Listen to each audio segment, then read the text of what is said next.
जी, आइए बढ़ते आगे। लिस्टिंग के बाद एलआईसी के स्टॉक पर क्या है बड़े दिग्गजों की राय, क्योंकि आज लिस्टिंग हुई, लिस्टिंग के बाद एक बार स्टॉक ने गर्मी दिखाई, लेकिन अब धीमे धीमे बाजार के बढ़ने के बावजूद ये स्टॉक दूसरी दिशा में बढ़ता हुआ नजर आ रहा है और वो है नीचे की तरफ। तो दिन के लो पॉइंट के आसपास पहुंचा जरूर था 860 के आसपास, अब वापस से 880 के आसपास है इस वक्त। तो हमारे साथ तैयार है वरुण मकवायरी, ये है वो दिग्गज ब्रोकरेज हाउस जिन्होंने रिपोर्ट निकाली है एलआईसी पर। क्या कह रही है ये रिपोर्ट, बताएं वरुण। डेफिनेटली अनिल जी, तो मैक्वेरी यही वो दिग्गज है जिसने पेटीएम पे भी रिपोर्ट निकाली थी। आपको याद होगा जब पेटीएम की लिस्टिंग हुई थी और उसके बाद उनकी हालत आपने देख ली पेटीएम की क्या हुई। तो पेटीएम के लिए क्या बोला था उन्होंने? पेटीएम के लिए तो अनिल जी उन्होंने कहाँ के टारगेट दिए थे, 1200 के स्टार्टिंग के टारगेट दिए थे और वहां से लगातार 1200 के दिए थे ना 2100 के टाइम पे। 2100 के टाइम तो यहाँ पे भी आधे दिए क्या? नहीं, यहाँ पे ज्यादा दिए। तो फिर क्या दिक्कत है? हाँ, मैं याद दिला रहा हूँ कि ये वही ग्रुप है। हाँ फिर ठीक है, मुझे तो लगा कि ऐसा कोई ऐसा टारगेट आ गया क्या उनका? नहीं, यहाँ तो इनके टारगेट जो है अनिल जी वो 1000 रुपए के हैं। इनफैक्ट ये पूरी रिपोर्ट में पढ़ रहा था तो इन्होंने रिपोर्ट में काफी कुछ हाईलाइट किया है। सबसे पहले तो ये हाईलाइट किया कि एलआईसी का जो ब्रांड और डिस्ट्रीब्यूशन फ्रेंचाइजी है वो देश में सबसे बेहतर है और यही इस कंपनी की सबसे बड़ी ताकत है जो कि आगे कंपनी की जो ओवरऑल ग्रोथ है उसको ड्राइव करते हुए दिखाई देगी।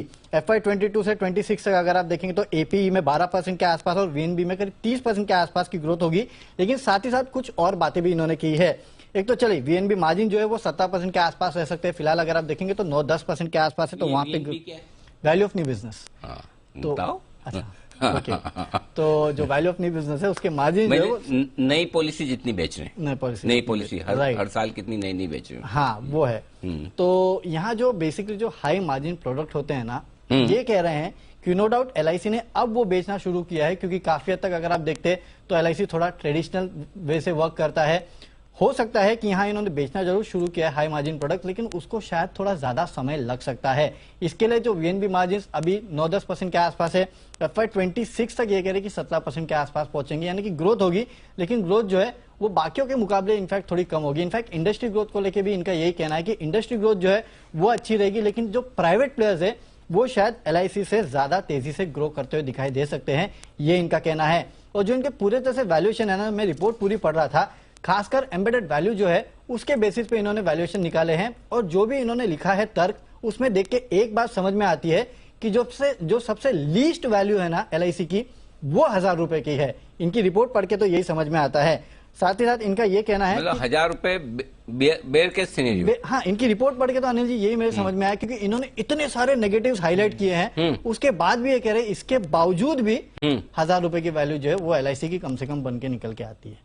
ये सब नेगेटिव्स के बाद। तो अगर आप पॉजिटिव्स को और जोड़ लेंगे तो और काफी कुछ निकल के आएगा। लेकिन हाँ, एक बात साथ साथ इन्होंने ये भी कहा है कि इक्विटी के तरफ एलआईसी का जो ओवरऑल पोर्टफोलियो का झुकाव है वो थोड़ा ज्यादा है और इसकी वॉलेटिलिटी को लेके एलआईसी की जो एम्बेडेड वैल्यू है उस पर असर पड़ सकता है। एक इन्होंने तर्क दिया कि अगर 10% इक्विटी मार्केट गिरते हैं तो इसकी एम्बेडेड वैल्यू पे करीब 7% के आसपास का फर्क पड़ सकता है। तो यहाँ पे आपको नजर रखनी है। लेकिन हाँ, 1000 रुपए के टारगेट जो है वो मैक्वेरी एलआईसी पे दे रहा है। वही मैक्वेरी है जिसने एटीएम पर पहले दिन ऑलमोस्ट आधे टारगेट दिए था। तो चलिए 1000 के टारगेट्स हैं, करंट लेवल से थोड़ा ऊपर के ही वो एक्सपेक्टेशन कर रहे हैं। बट आज ऑफ कोर्स सुस्त लिस्टिंग के बाद सुस्ती छाई हुई है जहां तक एलआईसी का सवाल है। 2-3 बार आया है अपने रिटेल प्राइस के अलॉटमेंट प्राइस के आसपास, बट वहां पर सस्टेन नहीं कर पाया। बट एलआईसी ठीक है, बाकी जो इंश्योरेंस स्टॉक्स है वहां पर खरीदारी हो रही है। एसबीआई लाइफ, एचडीएफसी लाइफ, दोनों में आपको थोड़ा थोड़ा एक्शन बनते हुए दिख रहा है। एलआईसी ठीक ठाक ट्रेड कर रहा है, सुस्त ट्रेड कर रहा है, बट एलआईसी हाउसिंग यहां पर आप एक्शन बनते हुए देख रहे हैं। इनफैक्ट 3% का स्पाइक एलआईसी हाउसिंग में थोड़ी देर पहले आपने बनते हुए देखा था और अभी भी ये गेन्स होल्ड करते हुए दिख रहा है। नितिन जी, जरा एलआईसी हाउसिंग का चार्ट देखें सर, 350 के ऊपर, कोई राय इस पर? इमीडिएट ये 365-370 तक आना चाहिए, क्योंकि ऑलरेडी काफी शॉर्ट पोजीशन है और शॉर्ट कवरिंग हो रही है। आज ज्यादातर स्टॉक्स में हम यही देख रहे हैं कि शॉर्ट कवरिंग है।